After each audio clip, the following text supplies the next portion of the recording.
I think, yeah, you're episode 170. I want to let you know. You're 170. You're the 170th episode. 170. Wow. No, seriously. I've been doing this for a minute. So we're good to go? All right, cool. Hello. In another episode of the Mental Threads podcast, I have my guest here, Mr. Hadex, if you'd like to say something. Y'all know what's going on, AKJ La Hadex. Y'all know what the fuck going on. Yeah, exactly. You know exactly what the fuck. And what's your moniker? Is it like the hottest Latino or the coldest Latino? The hardest Latino in the city. Well, at this point in the country, you feel me? The hardest Latino in the country. You heard it first here, right here in the Mental Threads podcast. All right, episode 170. Now, Hadex, I want to go into detail. Where are you from? Who is Hadex? I'm from Venezuela. Oh, okay. I've been in the country for the past 5 years now. Okay. Hadex is my alter ego. It's another person. Oh, okay. That only appears when I put the hat on. Right now, the hat is not on, so I'm just Diego. That's my real name. Oh, it's nice to meet you, Diego. All right, and you say you're from Venezuela, and what motivated you to come to the States? Just a better life, you know. Situation there is not the most beneficial for nobody. My family wanted a better life for me, you know, my siblings, and we just came here. Okay, and how old were you when you came to the States? I was 14. 14. Okay, so you're 19 now. Yeah. Oh, okay, cool. But, you know, for the friends, I'm 21. No, for sure. All right, how would you describe Venezuela as a country and everything? Venezuela as a country is beautiful. Mm-hmm. It's beautiful people, beautiful food, gastronomy. God, oh man, don't let me talk about that. No, but in general, Venezuela is a great country, somewhere that you want to stay. You know, if you get the money for it, because right now, the government that is on it, it's not the best. It's kind of go like Cuba. So like Cuba, okay. Yeah. So like Cuba, like in terms of like corruption, just kind of like communism type stuff. Communism. Communism. Okay, that's what it is. Yeah, communism. Yeah. Oh yeah, I didn't think communism was still going on today. I thought that was like, I knew it was still going on, but I didn't know like it was going on multiple places outside of Cuba and everything. Nah, Venezuela has been like that for the past 25 years, probably 26. I don't know. Oh, wow, that's crazy. I need to do some more research in regards to Venezuela and everything. In regards to, like, the history of Venezuela, what led Venezuela to become, like, communist country? Was it, like, a relationship with Russia or the Soviet Union? Being honest, I don't want to get into that. I don't talk about it that much. Something I like to stay away from, you know, politics. I mean, we don't have the best relationship. Oh, yeah, I understand. Yeah, I know politics, especially like down election season at Kamala Harris, Donald Trump, man. It's just... Exactly. I be getting so many stuff in my mail. It's like, yo, you know, Kamala Harris did this, Kamala Harris did... Nah. It's like, bro, I gotta go to work, man. I ain't trying to hear all that. Get me out of it. I don't get into politics now. Oh, no, I feel it's kind of too stressful, too confusing and everything. But it's like in regards to your transition from Venezuela to the States, and what really got you over here to Charlotte, North Carolina specifically, out of all places in America? So I came in here in 2019. So 2018, my parents came first, you know, to like test the waters, you know what I mean? Mm-hmm. They were like, okay, we like Charlotte, we got people that we know here, so we're just gonna move. Okay. So there was already people here that they already know. Oh, okay. Is it a large Venezuelan community in Charlotte? Oh, yeah, most definitely. Especially from Barquisimeto, Táchira, Maracaibo, all them places, you know what I mean? It's a lot of Venezuelans right now in Charlotte, especially from the era from 2020 to 2022. It's been more people since there. Oh, wow, that's crazy. You know what's crazy is like I live on East Side Charlotte, and so there's the highest Hispanic or Latino community out there in East Charlotte and everything. I even worked at Compare Foods and stuff, and it's just like you meet people from Venezuela or Chile and Mexico, obviously, you know, many places and everything. I noticed the Hispanic community is really taking like a huge, you know, it made Charlotte like a very hot point to like stay at and everything. You know, before you even came to Charlotte, what was your expectations of Charlotte, North Carolina? When I left my country, I didn't have any expectation. I just came to get a new life, get more chances, expand my music. Now we're here. That's pretty much it. Okay, that's great. That's great. So you're already doing music before you even came to the States? Oh, yeah. I've been making music since I was 8 years old. Oh, okay. So it started really like 11 years doing this. It's like Even before come here, I was already making music in Spanish. But now that I'm here, I learn English, so I start making Spanglish music. So Yeah, I know it's the English and Spanish.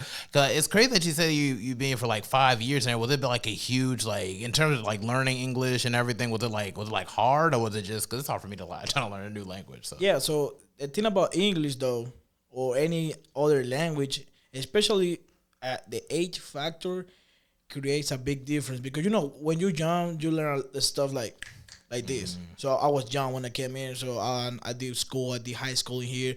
I'm doing college currently. So it's like since I came here, I've been like having teachers, speaking English every day. So that's why I was able to like catch up real quick. You can see people that's been here for like 20 years, 25 years, 30 years, and they didn't catch it. But they came here like when they were like 30, 25, they were already old, you know what I mean? So the age factor, I think, plays a essential factor there. oh yeah, for sure. And at the same time, you're actually just surrounded by English people, Exactly. people that speak English, but also on the same time, people who speak Spanish and English, so you can be able to Exactly. translate in between. Would you say that was kind of helpful for you? Like maybe your relatives or your friends were kind of help you learn English pretty quickly. So yeah, I will say that being honest, what what motivates me to learn English quick was my family. At the end of the day, you know what I mean? Because we came here, we didn't have an experience in the country, so they needed somebody to be the translator. I was in high school back at the moment. I was in my freshman year, so I had to learn quick to help my mother, to help my father. You know what I mean? But now everybody's speaking English in my family, so it's like they don't need me no more. So like that. Yeah, but that's really cool though. That's a lot of responsibility, especially you're 15 and everything, and like your parents like depend on you to actually understand and navigate Yeah. in the country. That's a lot. Everything. Yeah, it was a lot back at the moment, but now it's just a daily thing. Like it's normal. But that's so cool. That's amazing though. Like just kind of hear like, cause I never really understood like from like, cause my parents are immigrants too. Both of them are like way out of like West Africa, Liberia. But Liberia is like a country where it's like it was founded by African Americans. So it's just like they already spoke English there in West Africa too. But it's like when they came here, it was just like, but they still knew a secondary language, and they just never taught us the language. So there's like a generation of us, like our cousins, everything, and we don't even know our own native language. They just kind of talk shit like. God damn. Yeah, I know. They talk shit and they won't teach us it, which is so funny. But it's just like that is actually really, really cool. And you said that you're currently in college right now. Or are you at CPCC? Yeah, CPCC, Central Piedmont Community College. Shout out to them. You already know what it is. Currently doing business administration, specialization or marketing. Oh, okay, that's dope. That's kind of the same one I picked when I was in. Not when I went to CPCC. I picked pharmacy. I was stupid as fuck. I don't know shit about chemistry. I don't know why I No, took I'll this feel stuff. you. But it's like Fuck chemistry. no, but it's just like at the same token though, like business, because I got my degree in business administration too. The great thing about business is that you can go like literally into any type of industry you want to and become an asset depending on just how you want to use it. Whether you want to go to marketing or you want to just work with client relations, things like that. There's so many different aspects of business you could be able to just fit yourself into. You just kind of work your way into it, and then somewhere down the line you can start your own business. Are you having a feeling maybe trying to start your own business as well? Yeah, I've been trying to work on my clothes brand Hadex. It's still a thing. I had sold a few shares back in the day. You know what I mean? Maybe probably like 20 right now, but it's not my main focus right now. But it is a thing for the future. Okay, that's nice. That's nice. Is there any chance, like, like, so it's just clothing that you're interested? That's your industry Yeah. you want to get into? Clothing, yeah. Oh, that's dope. That's dope. Because I know, like, I go to the mall and everything. I be seeing, like, those clothing stores and stuff. And then you just, like, they kind of see all the jerseys and everything just kind of hung up. That's something kind of more, like, into your interest as well? Just, like, a clothing, like, style clothing store or just, like, like dress clothes type shit? So I just go with the urban stuff. Yeah. One thing I wanna make sure I got on my story is unisex. Something woman, guys, cats, dogs, whoever wants to wear it can wear it. You know what I mean? Cats and dogs pulling up, like, hey, Yeah, I know you got everybody, man. Everybody's welcome to it. You know what I mean? got that new designer collar. I'm trying to see what's up with haters. Shit, you already know what it is. That is so crazy. That's actually so cool and everything. So back to like Hadex, like where did you find the name Hadex, or where do you feel like it applies to Diego? Like where did Hadex come from? Well, give me a second. Okay, now he's putting the hat on. I know how he.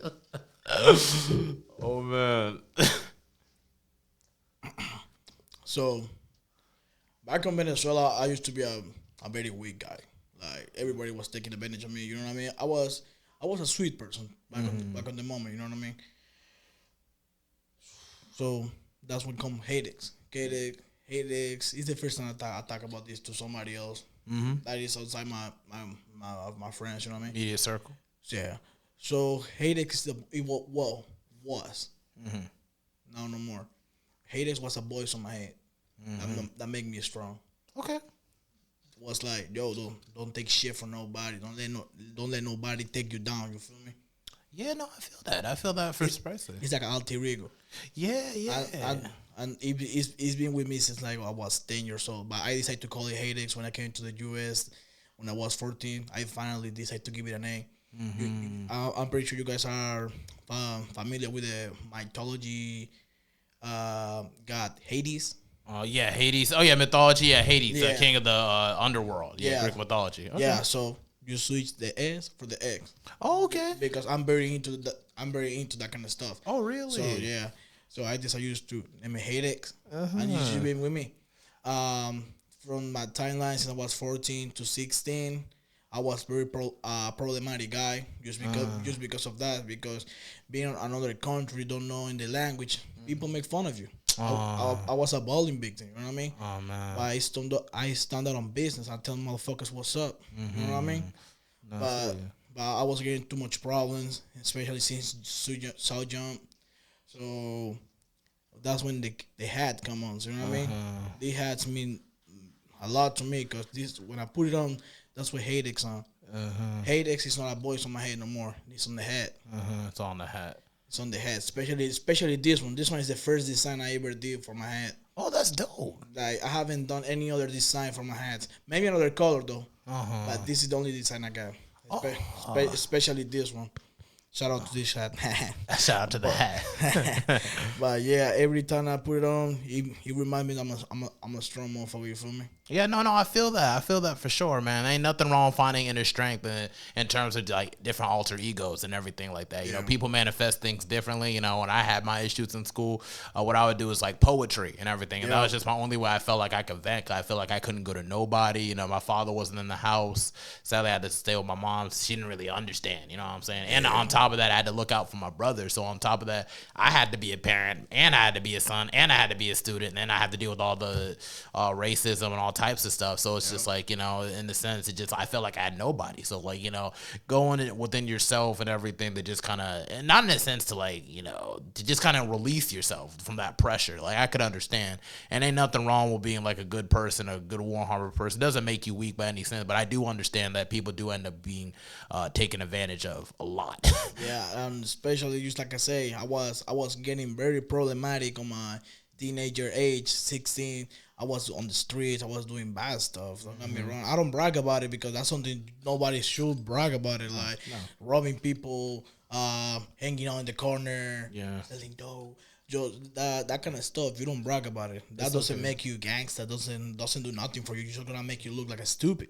Yeah, but at least you can admit to that, though. That shows growth as you as an individual. Yeah. Especially at 19, bro. Some people don't realize until they're in their 30s, and then that's when all the cases start, and then they got thrown in for life type stuff. So like, my family helped me realize that.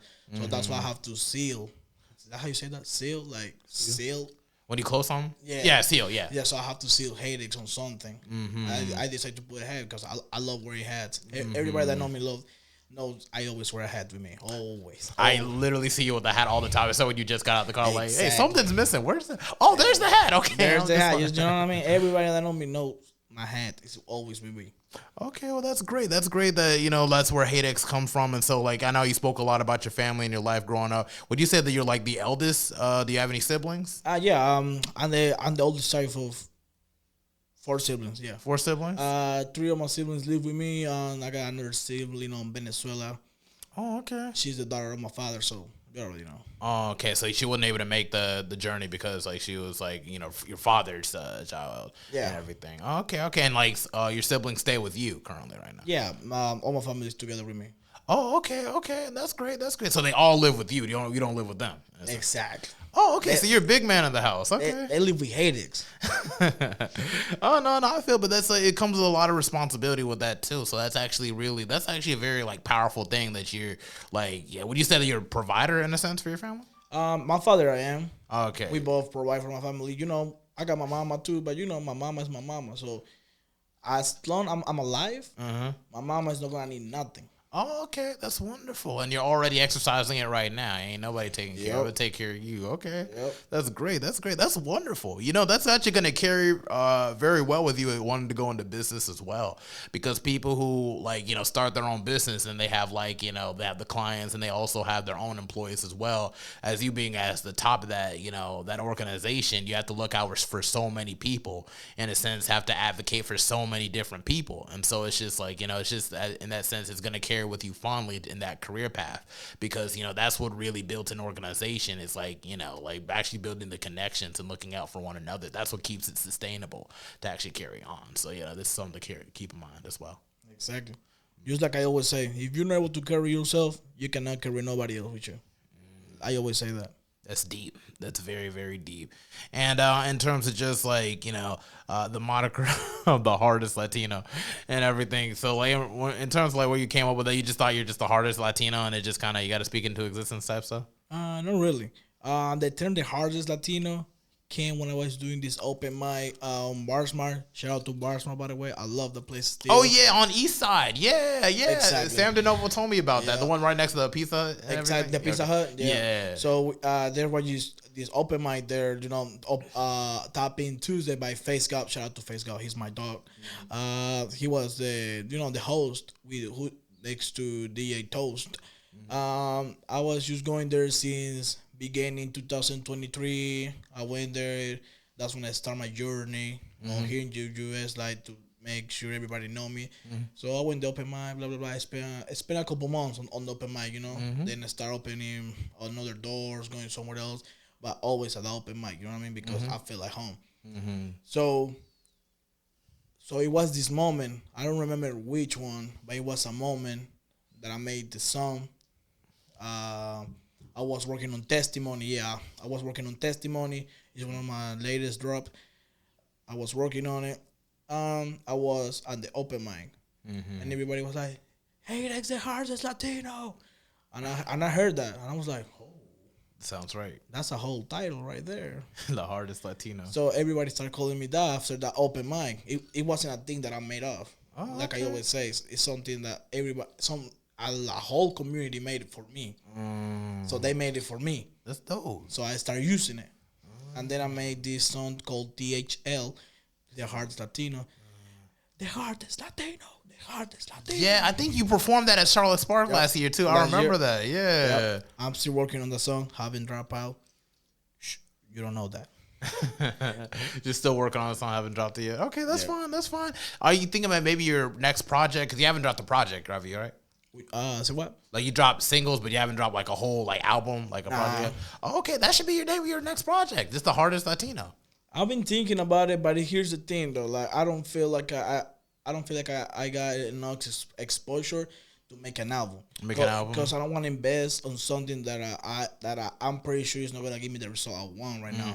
Because just like I always say, you can have the dopest song, the dopest album, but you don't got marketing, you don't got views behind you. Who's gonna listen to it? What's up with that? Okay, I see. And what do you use for distribution? If you don't mind me asking. Currently, I'm using 1RPM. It's a free platform. I've been using it since I got memory. I don't even remember. I don't got a specific day, but I've been using it for a long time.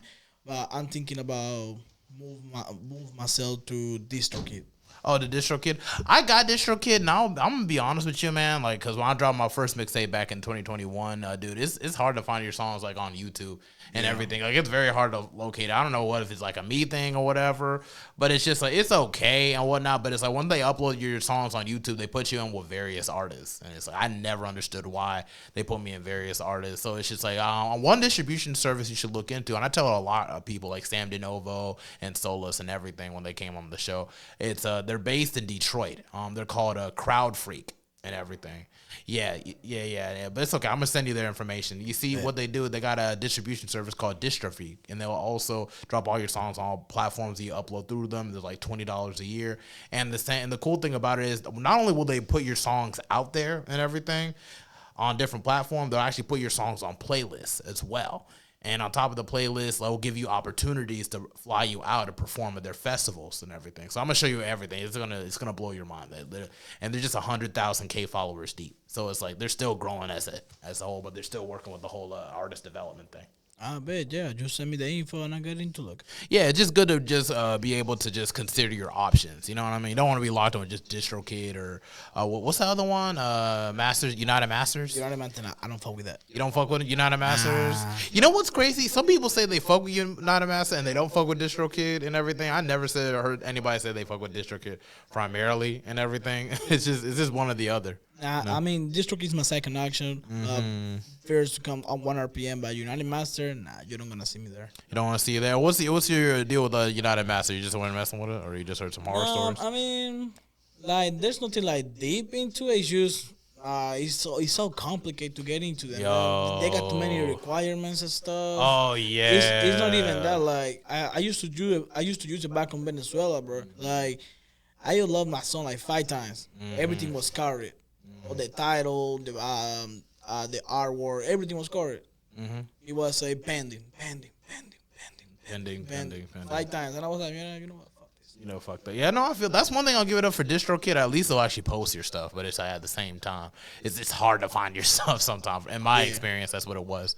So I definitely want to consider with CrowdFree because you could actually reach the person who runs that actual platform. So if you want to be able to work with artist development, or anything of that nature, they'll actually help you with studio time and also like give you a chance to actually do your own video as well over there. So they'll fly you out and make it happen and everything. I've seen their festivals; they're pretty large. It's something to learn from. You know what I mean? Nice.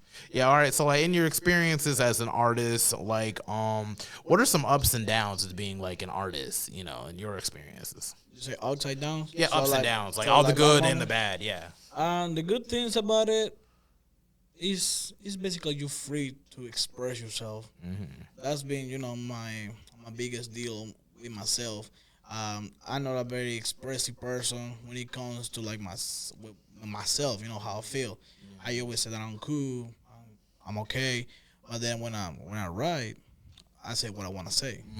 That's kind of my main thing. I don't know what for other people could be, but that's my main thing. Oh, that's dope. But the downs on it, people want to scam you. Oh yeah. People want to do this. People want to do that. Yo, sign here, sign that, sign this, sign that. Gonna make you rich. 2 minutes later, hey, yo, motherfucker, you owe me 100. Yeah, you owe me this, you owe me that. You know what I mean? Like, it's too many scamming these days. Yeah. And I don't say that for something or someone especially. I use something I've been seen around. That's why I stay as a solo artist. Like, just like I said right now, just for all the people that have been sending me message about signing me out, you don't gonna sign me, bro. I can tell you straight up. You just want to be able to just stay independent. So yeah. Yeah, no, I can feel that for sure, man. At least for now, you know what I mean? At least just for now. Especially right now that I'm seeing too many scamming right now. I want to stay solo for now. Yeah, it's just like, you just want to have to see like the flow of your artistry and how it connects with like, building an audience too, because even like, Russ and everybody listen to Russ. You listen to Russ, right? Yeah. Yeah, and it's just like literally like he built leverage for himself before he decided to sign anything. If it's signing anything, it's just distribution and that's it. Exactly. It's just like the whole like, you be hearing horror stories about people who can't drop tapes or can't drop this at a certain time because some other artists are dropping something. And I'm like, I can never live like that because it's like artistry, you can't just put a cap on it. It was like, oh yeah, you can only say this now or do this now or do whatever. And then after a cycle of things, it just feels like work as opposed to like your passion. You know what I mean? You should be able to just freely express whenever you feel like, as opposed to just like, oh no, you can't do this now. And then it's just like, then that's an argument. Then you hear all the horror stories of this person screwed me over. This person did this. This person did that. Because I signed this contract that say that I cannot do this if he doesn't agree to do it. Yeah, I don't like this sisters, man. Yeah, that's demonic. That just doesn't do it. That just feels like that doesn't fit with me or my brand. So yeah, Hadex is an independent artist, yo. I'm a lion. You feel me? Or got the gold on his neck. You know he's legitimate and everything. All right. So it's like in regards to being an artist, what are some of your artistic influences? Like who influences you? Amongst all the artists, like. Just like I always say, my Spanglish come from Kid Keo. He's a Spain rapper. He does Spanglish and then he mix it with French. He mix a lot of language on it. Kid Keo, shout out to you, bro. Hey, yo, bro, let's hit me up, bro. Come on. Dookie, he's a rapper for Argentina. He started doing freestyles on Argentina, and then he developed his way to the top making music. That's cool. So that kind of person from the underground is what inspired me. And we got Eminem, he's my dog. Oh, Eminem. We got 50 Cent, we got Jay-Z, we got Dr. Dre, we got Ice Cube. All those people. You know what I mean? They always there.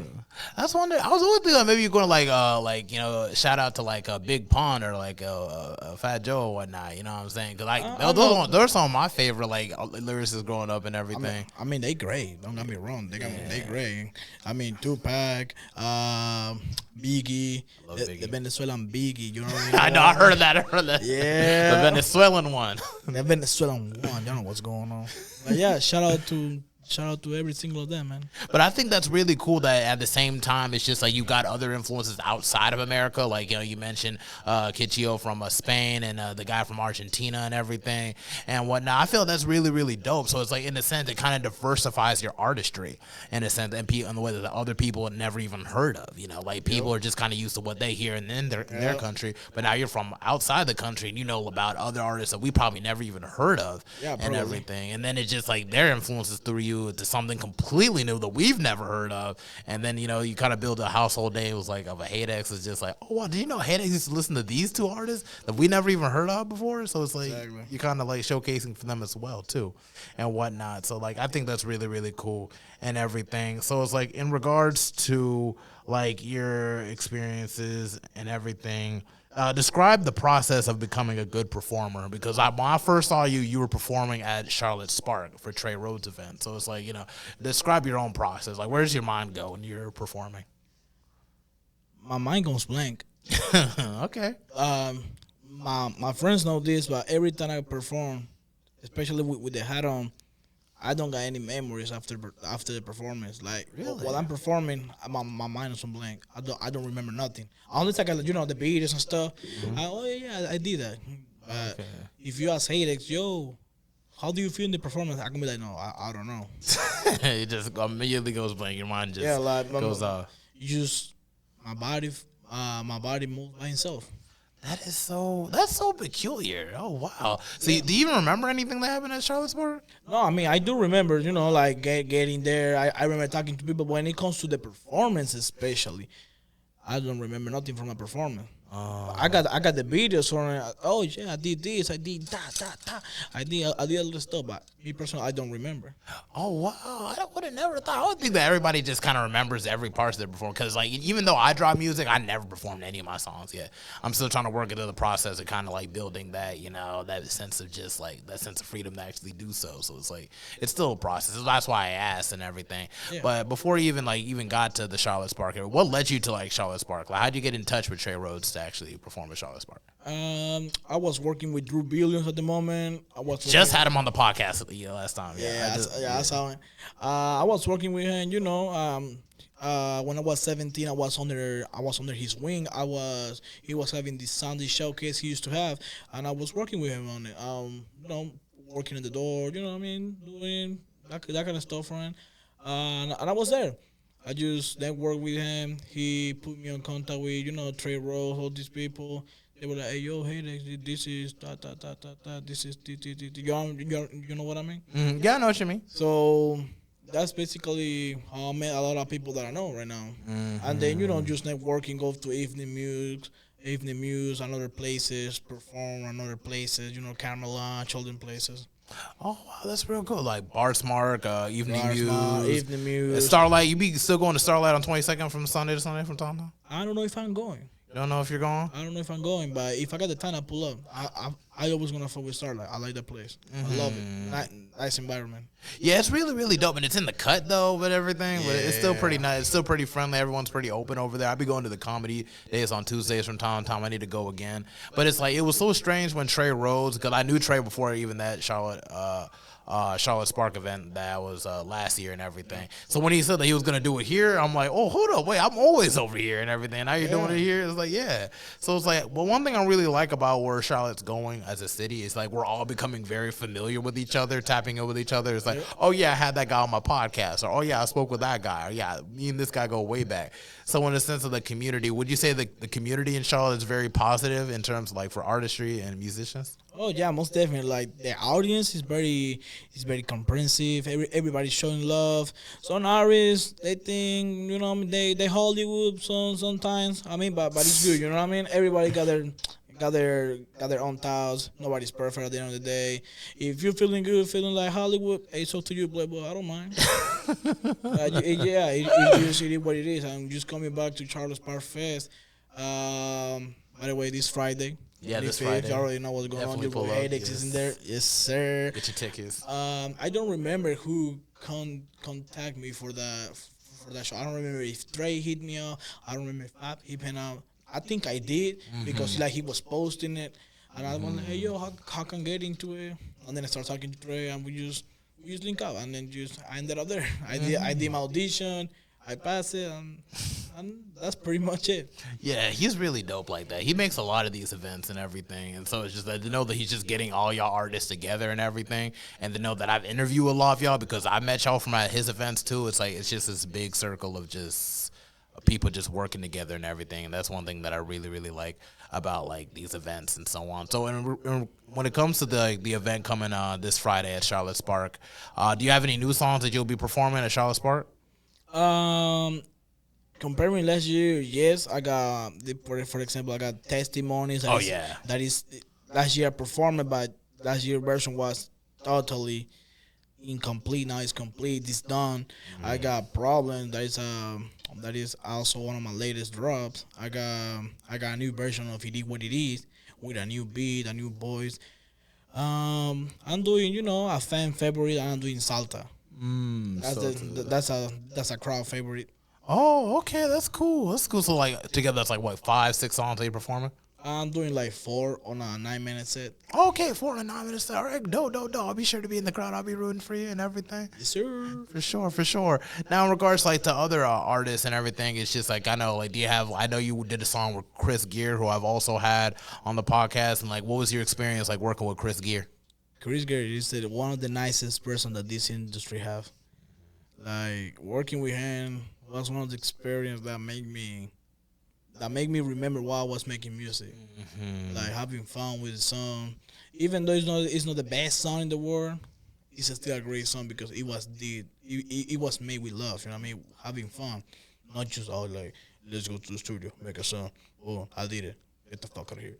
Yeah. We pull up with the pizza. We pull up with the producer. And we spent like 3 hours on that joint. Oh, wow. So he brought pizza for y'all studio session? Nah, I brought it. Oh, you brought it. Okay, I'm about to say, that's dope. I was like, hey, yo, Chris, y'all want some pizza? Y'all want to eat something? I used to work on the Little Caesar on the corner. Y'all want to eat something? And they were like, hell yeah. Hold up, the Little Caesar. Is it the one on Wendover? Yep. Oh, I used to go there all the time. I used to be a store manager there. Oh, store manager? Oh, okay. Yeah. Did I see you there one time? I don't know. Cause I know it's the one with the Family Dollar, and that now they got like a Chick-fil-A right there. Yeah. That's right next to Grindhouse. Yeah, that's where I'm from. Yeah. Oh, that's the side how you said? Yeah. Oh, okay. Let me not say. But yeah, I'm trying to be going to that Grindhouse studio. That's not too far from where I stay at too, and everything. Yeah, that area from there, Gere Town. Yeah. That's where I'm from. Oh, okay, that's cool. I be commuting there all the time and everything. Yeah. That is so cool. Shout out to Gere Town. Y'all really know what's going on. Hadex in this bitch. I used to have a bus thing. They take me from my side of town all the way to Gere Town and everything. Cause I stay like near Sharon Amity and everything. There was a bus that would take you from there. I don't remember, but they discontinued the bus. I forgot. I think they did because currently the ones that people most use there is the 39 and the 15. Yeah, the 15. Yeah, I remember it would go right through my neighborhood and then straight all the way to Gere Town as well, like in a circle and everything. So it's like, I don't know why they discontinued that bus. That bus was hella useful. they got another one. I think they got the 62X, but that one just comes very sometimes. I don't know. Yeah, those 2X ones, those buses be coming like once every 5 years. Yeah. It be taking forever for them to come by, and I'm just like, I'd be like, dang, I don't know, man. I'm glad I got a car. Although I miss riding on the bus, but I can't do the bus anymore. Right now, man. Right now, nah. I got too many stuff to do, so I gotta be on car. Oh yeah, sure. In regards to your interests outside of music, what are some interests that you have? Like, do you like anime? What's some things that you? Oh yeah, I'm a fan anime fan, my boy. I love anime. People that know me, they know what's up. I'm locking. Bro, I've been watching One Piece since I was 12 years old, my boy. And Luffy haven't found the One Piece. And it better don't be the friendship because I'm gonna be mad if it is. Yeah, okay. I need to really catch up with One Piece too, because they put it all on Netflix, what I really, really appreciate, bro. No, you know where you gotta buy it?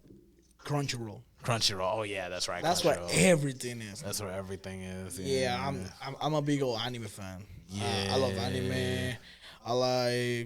I like to stay at home. I like, be on my iPad, be on my phone type shit. You know what I mean? And outside the music, it's not many stuff I like to do. You're just anime. Just anime kind of stuff. Something goes to the gym to work on my cardio. Yeah. Hang out with friends sometimes, but most of the time I'm just working. Just working. I'm a work person. Oh really? Where you work at? Right now I'm a sales rep. I'm a sales rep for T-Mobile. Oh, for T-Mobile. Oh, Yeah. okay. That's dope. That's dope. Getting that money through T-Mobile. But back on One Piece and everything, what are some key components about One Piece, the storytelling that kind of keeps you coming back? It's just how it keeps on going. Man. Well, the only thing that keep me on the anime itself is wait for Luffy get the One Piece. I'm trying to figure it out what is it, man. I've been watching this show for almost 3 years. I don't know, maybe 6 years. Man, it better don't be the friendship, bro. Because if it is the friendship, I'm gonna be mad. It better be like it's a metaphor or something. No, fuck that. No, fuck a metaphor. Like No, this fuck gonna the be a metaphor. real thing. It better be it better be a big old hoe with some big old titties. It's like a big. But he was already on the island full of women on. Remember the boa Hancock? I don't care. It better be something like that. I don't want some bullshit like, oh, the friendship was the One Piece. Man, fuck that.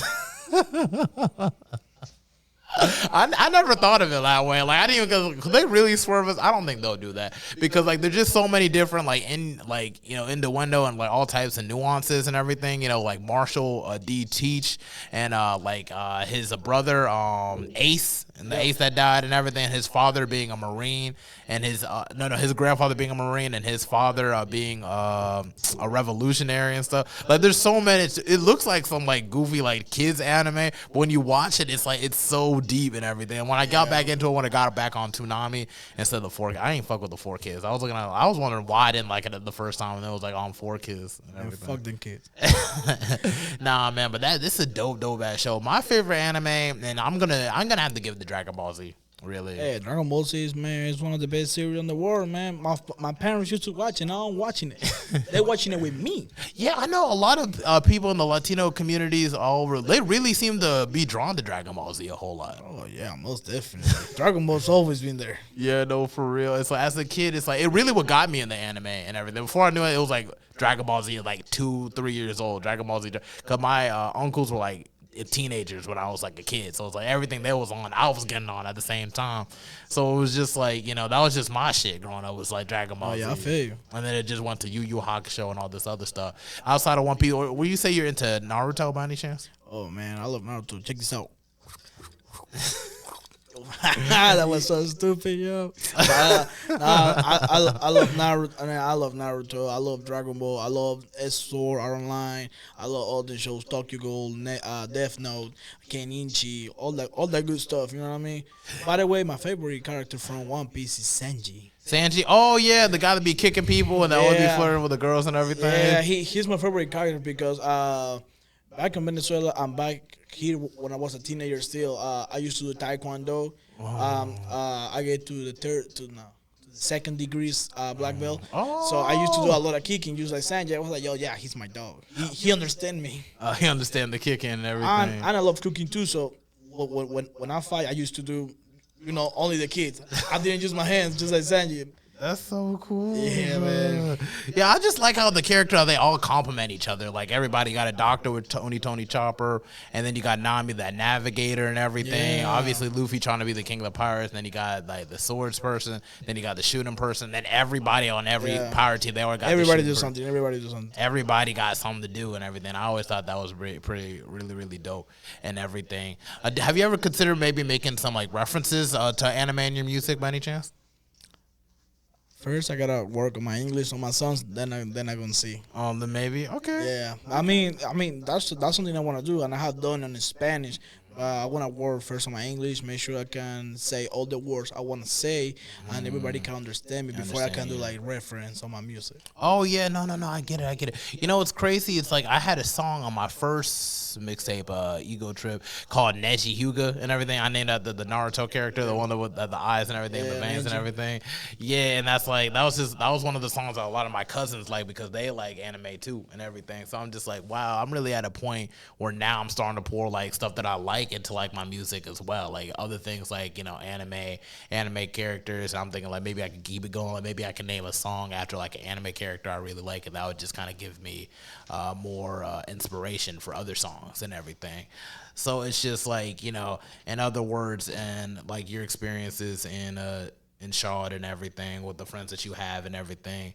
Let's just talk about Sam Dinovo. I know I've had him on the podcast as well. Do you recall Sam Dinovo? I know I saw you there at his event and everything, the Brat Dolls event and everything. Yeah, Brow Dolls, something like that. Yeah, I was kind of confused why he named it that too. But I remember I saw you there for sure and everything. And so it's just like, where do you first meet up with Sam Dinovo?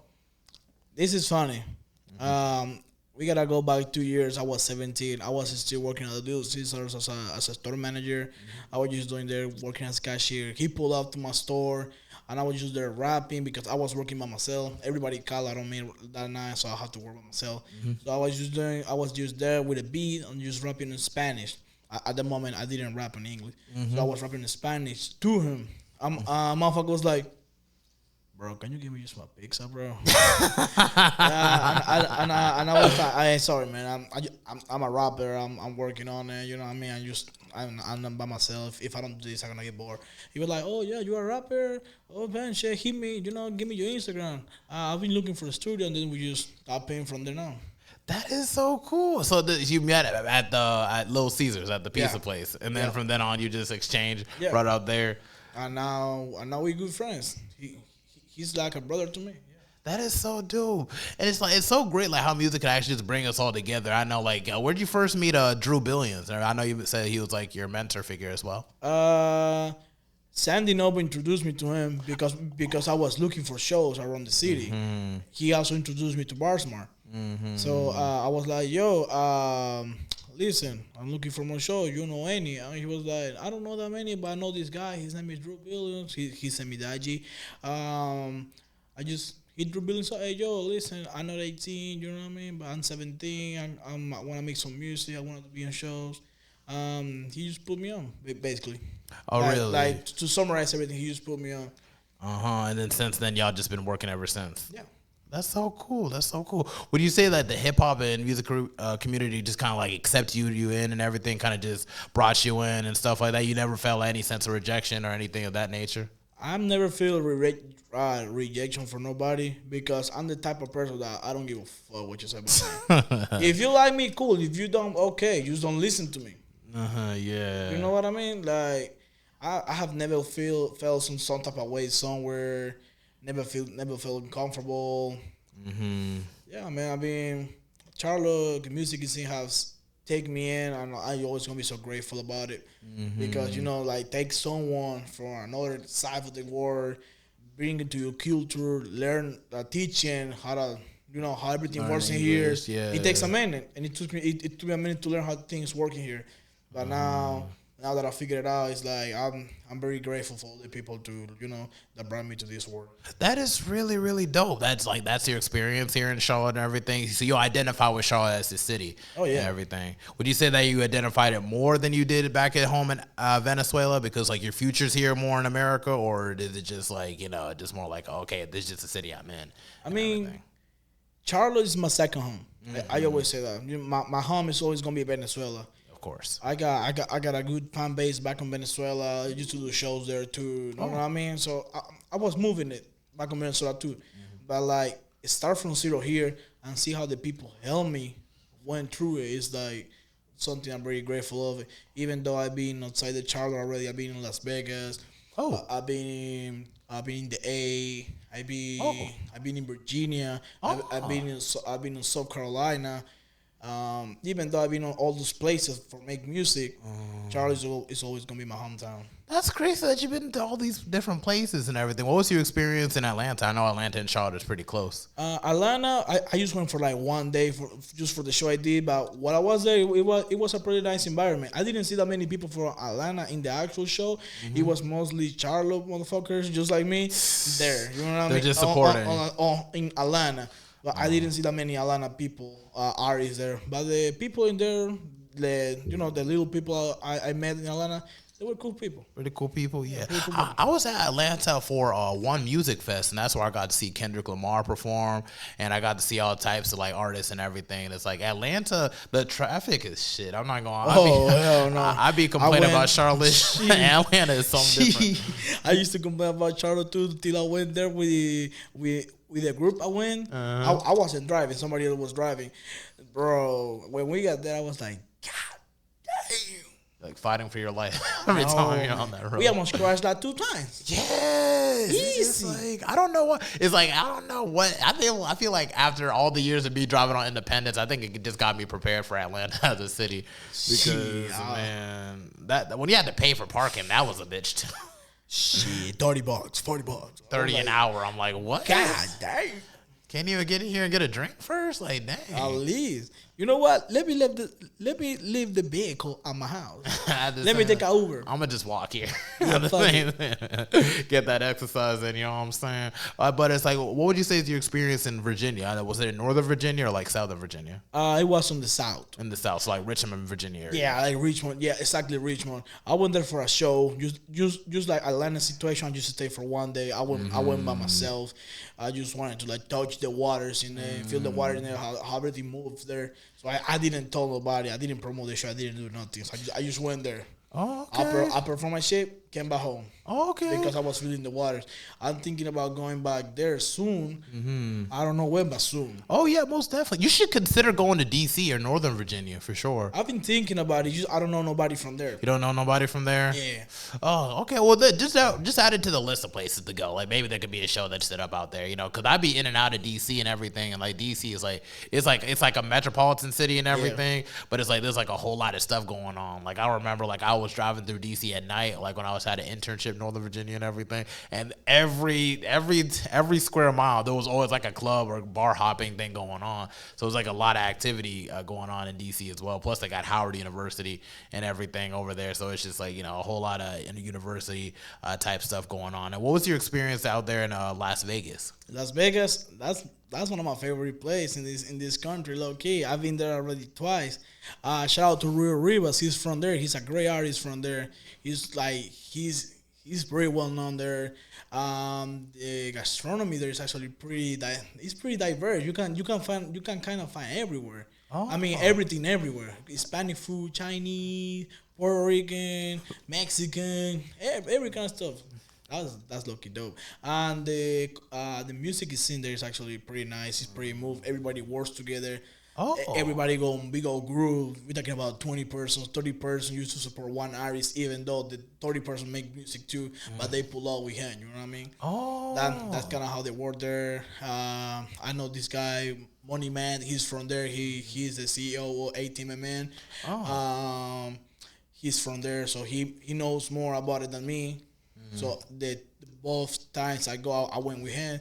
He teach me a little bit about Las Vegas. And I'm thinking about going there by myself next time. That used to learn by myself. You know what I mean? Oh, okay. Since I already know a little bit of the stuff that was going on right there. And you just hop on the plane to go and everything to Las Vegas? Oh, yeah. Okay. I've been thinking like maybe, is there any way to take the train there? I don't like getting on the plane. I don't like it either, but it's faster. It's faster. Yeah, no, that is true. Because I know I had to take the plane to Minnesota, and it was just like 2 hours or something. And it was just like you just take a nap or a flight, and then you wake up and you're already there. and everything. So that's Type shit. type shit, very much type shit. And are there any cities that you want to visit and to perform at for sure? Ooh, I wanna go to Cali. California, I wanna go to Bel Air. Bel Air. Yeah. Oh, okay. Yeah, I wanna go there. So I don't even know why, bro. Like You just feel like LA is more like gonna be like something that you want to touch down at. yeah, I mean, even not even for music, just to go. You know Just what I to mean? go, yeah. Like I wanna go to. I've been thinking a lot. Going to New York City. I wanna go to New York. Never been there. I wanna. What else? I feel like your vibe would fit for Houston or maybe Miami for sure. Most people say that. It's just I don't want to go to Miami. You know what I mean? You don't feel what about Miami? You're not feeling? No. I mean nothing wrong with it. It's just I fuck with Miami. I love Miami. I've been there with my family. I went to Orlando, but it's just Miami's nah. It's somewhere I don't want to be. You know what I mean? Because everybody goes to Miami now, or is Yeah, it, it's kind of too no, saturated? it's not even that. It's just I'm a quiet guy. Oh, quiet guy. And everything makes too much noise there, Oh. basically.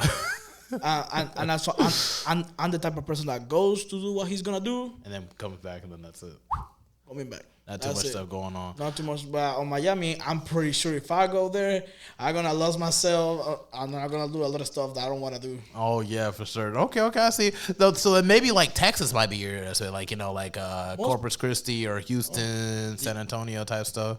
Funny fact: when I came to the country, I passed through Houston, Texas, to come to Charlotte. Oh really? That's the only time I've been on Houston. But I do want to go back because I was on Houston, but I was waiting the bus to come to Charlotte, so I didn't explore Houston for nothing. So I do wanna go to like explore there, not even for the music. I just wanna go. Just want to go. Yeah, I heard a lot of things about Houston. A lot of people are moving to Houston. I never understand why. We're like, what about Texas? But I think it's because of the wide open spaces and the houses be big as hell, but they don't be like as expensive in like Texas. Like you have like a 2-story house, it'd be like like $100,000 or something like that. Like and you get a whole lot of space. Yeah, I don't know nothing about it. I'm gonna keep it honest with y'all. I don't know nothing about that. I will have to look into it to see what's up. Oh yeah, most definitely. All right, so like, and speaking about like back to Charlotte again, like as a city and everything, where do you feel like like the music scene as a whole, like we're still trying to gain our footing and everything? What do you think it's going to push through in the next like couple years, like maybe 5 years from now and whatnot? Ooh, that's a dope and hard question to ask because the people that know me, they know I just live the present. Yeah, I always think that the future is something that is not right. not real. It's something that the actions, decisions that the persons take is gonna write for the future. You know what I mean? So whatever I do after this podcast, after this interview, I don't know what I'm gonna do. What's gonna happen? You're just gonna focus on the present. You ain't gonna be worried about the future, everything, or the past. Just I mean, future. there's things that you can do to to secure your future. You can work, you can get your 401k, that kind of stuff. That's kind of stuff that you can decide for the future for sure because it's necessary. But when it comes to like for the future, in this case for the music, I don't know. Everything depends on the decision that people make. For the way it's looking right now, some people's making good things, some people's making bad things. Oh yeah. So it's like a 50-50 thing for me right now. 50-50 thing. That's why I don't be outside too much right now because it's too much stuff going on that I don't want to be part of. A little bit too saturated, just too much stuff. Okay, I feel that. The reason why I usually ask like the whole 5-year question and everything, because even when I speak about this with Sam Dinovo or Chris Gere or whatever and everything, I feel like artists like you or Chris Gere or Sam Dinovo or Dru Billions and then just everybody in between that's just making these events or showing up to these what is it? What's it called? Mic? One mic? What? One mic? What am I thinking? One mic? What's it called? Like one mic stand? What was it called? Like open mic. Open mic. Yeah. I'm so. And just coming from it, I was like, what are you talking about? It just fried my damn brain. Like, wait, what they call open mic? Yeah, just things like that. It's just like, I feel like a lot of artists in Charlotte are doing a lot of due diligence to improve themselves as artists, and it just, but the willingness to collaborate, like you made a song with Solus and Chris Gere, two completely different vibes of songs and everything. I like the Chris Gere song because it's pretty fun, but at the same time, I love the Solus song that you did, Shake the Room and everything, and it just Shake the room. Yeah, Shake the room. I'm gonna bump that thing on the way home, on the way too. But at the same token, it's just like there's so much authenticity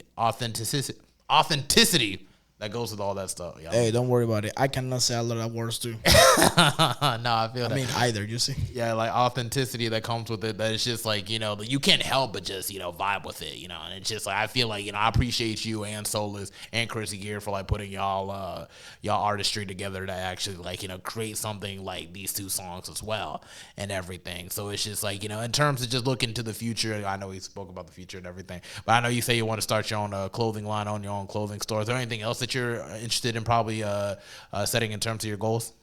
Probably something I'm very into it. I didn't say this, but I'm very into shoes. I like shoes. Probably I want to open like a shoe store. Like, sell Nikes, Adidas, New Balance, that kind of stuff. You know what I mean? Okay. Or maybe just buy a franchise or something like that for Nike. You know what I mean? Like, one of those stores, just make one by myself. Other artists, what? I like the sponsor Puma. I don't know why. A lot of people fuck with Puma. I like Puma. I love their shoes. There was this one pair of Puma shoes I got and everything for a photo shoot for like my first tape and everything, and it's like the most comfortable. I still got it at the house, but I need to take it somewhere to get it like cleaned up and like get it fixed up and everything. But it's like, bro, after when I was walking in them shoes, I fell in love. Every time it just felt like I was walking on air and everything. It's just like, why doesn't nobody talk about Pumas like that? I know people wear them from time to time. I see them, but it's just like, I don't think they hype Pumas up as much. So it's like, if I had to choose, definitely Puma. I definitely want to sponsor Puma or Chuck Taylor for sure. I fuck with their shoes and everything. Like, I'm not really more like, Nike's cool too and everything, but I'm not really much like a sneakerhead. I just want something that like just kind of chill, like Vans. Yeah, comfortable. You want something comfortable. Yeah, comfortable. Something that makes the job. Or just something that's just like not too high maintenance. So I can just slip into like Vans and everything. Like I used to fuck with Vans all the time.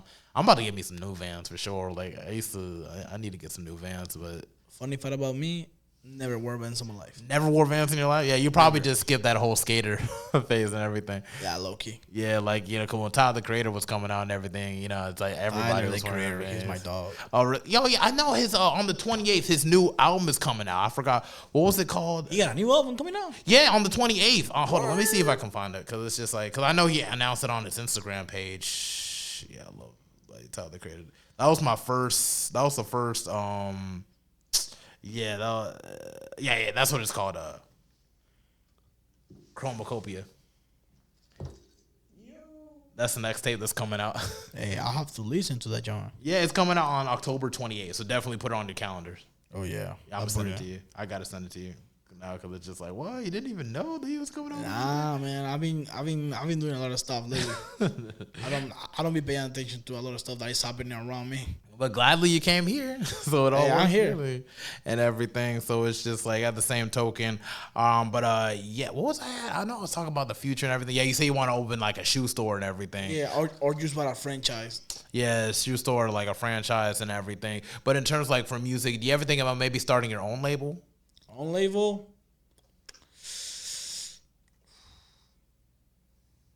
Yes and no. Yes and no. Why would you say that? No, because I don't feel ready yet. I'm too young for it. Mm-hmm. I meant in the future. Yeah, no, for sure. But just like I say, I don't believe in the future. Oh yeah. So I don't know if the decision I'm gonna take for the future are gonna actually help me to it. I know the business administration, the path I'm doing right now, it's gonna help me to it. You know what I mean? Yeah. But I don't know. It's something that we'll have to ask myself on the next years. Yeah, one thing I want to focus on right now, especially with the Mental Threats podcast and everything, I definitely got to get it like copyrighted for sure because I've been doing this for a while and everything. And that logo, it's pretty eye striking and everything with the sewing of the heads and everything. It's like I definitely need to put on some T-shirts and stuff like that. Maybe sell the T-shirts and stuff. I feel like that'll be a pretty good step forward and everything. And then somewhere down the line, hopefully, this could be a good stream of income with the podcast and like who I'm speaking to and the artists I talk to. Because I generally like speaking to people and hearing from their backgrounds and hearing their stories and stuff of that nature and everything. There isn't like a whole lot of Venezuelan people I met. It's only like you, and then I think there was a girl I work at the strip club on the weekends as a security and everything. She's really stupid thick. I need to invite you to come to Onyx and everything just to check her out. I mean, shit, I'm down. People don't hate it like yeah, shout out Delilah. That's her name, Delilah. She's great. True.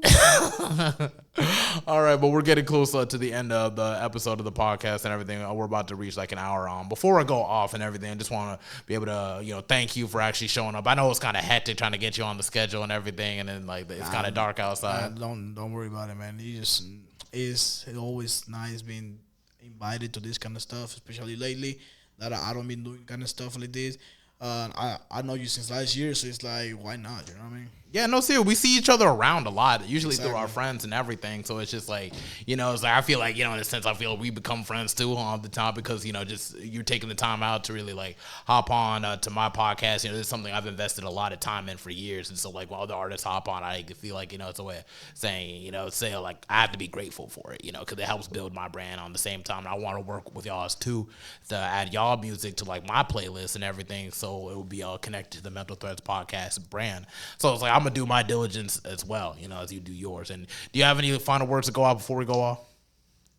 Y'all know what's going on. La H, the hardest Latino in the city. Y'all know what the fuck going on. La H, Friday, October 25th at Charles Perfects. I'll see y'all guys there. Most definitely. He'll see you guys there. Charlotte Spark, second time, third going. Let's go. Hadex, I want to thank you for hopping on. The hardest Latino. We're sewing in, now we're sewing out. All right, thank you. Ooh. Oh, man. That was a dope episode. Thank you. Would you say that you enjoyed the experience?